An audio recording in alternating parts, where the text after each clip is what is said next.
All right, today we're talking about a recent video I did on extreme dieting because apparently it caused a little miniature shitstorm. And as much as I'd like to pull a stone cold and call it a day, there's some good stuff to talk about. So let's get after it. So first, I understand why some people got pissed because not everybody has that same extremist mentality. But I thought back to myself when I first started working out and getting into bodybuilding, looking at the magazines of all those people that looked just ridiculous. The results were just on a whole nother level. And thinking back, God, I wish I had somebody just to sit me down and tell me the truth. Hey there, little buddy.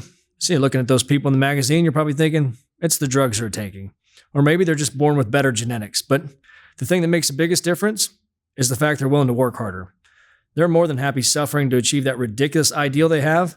And in fact, they live such a structured life, they don't even think of it as suffering. It's just part of who they are. And that's always something I'm personally striving for. I want to be improving at such a rapid rate that every time I run into an ex, they think, God, I hated that guy, but he's definitely making progress.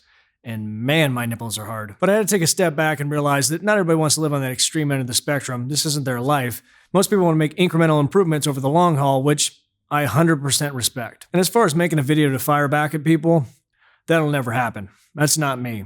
You would think so because I'm a straight asshole, but I look at those people as blessings because at their very worst, they're just a reminder to be better. And the only reason you get defensive is because you think you know everything, but I sure as don't. For example, one thing that was highlighted that's definitely incorrect or at the very least misleading is I said your kiddies would not appreciate an excess amount of protein. I started digging deeper into it and then realized it must have been an old adage that was stuck in my head that is bullshit. And don't act like you've never done that. I'm sure as a kid growing up, you probably told all your friends, my mom is the nicest person. She's got more friends than anybody I know. And then you come home early from school one day and you find her scissoring your art teacher. Comment below something you thought for sure was true. When you found out the truth, you were shocked.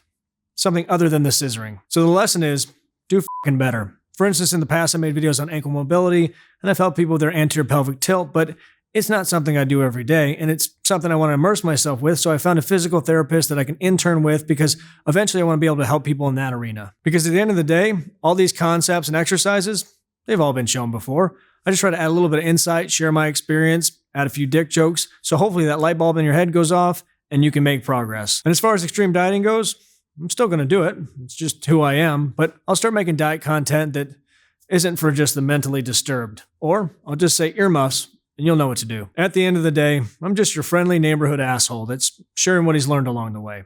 I'll leave you with these two quotes. The first one comes from a 75-year-old guy named George. He was an old school retired mafia guy, and his favorite thing in life was hookers. So I take him out to lunch once a week just to hear his crazy stories. And one time he laid one on me that was the most disturbing, disrespectful, discriminating story I've ever heard. And I asked George, how did you even deal with that? He looked at me and said, kid, I would never want to be part of a club that would have me as a member. That stuck with me. And the last one comes from another guy I respect because in spite of being a complete asshole, he was wildly successful. Probably what I like so much about him. But one day during a conversation, the question got asked, how do you deal with all the negativity? And he simply just said, those that matter, don't mind. Those that mind, don't matter.